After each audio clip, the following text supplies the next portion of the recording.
As I did walk by Hampstead Fair, I came upon Mother Goose. So I turned her loose as she was screaming.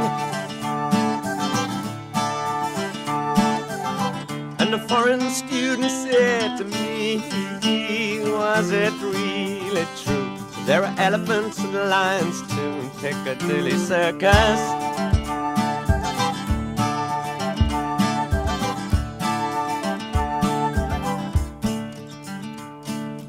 Walked down by the bathing pond to try and catch some sun. Saw at least 100 schoolgirls sobbing into handkerchiefs as one. I don't believe they knew I was a school.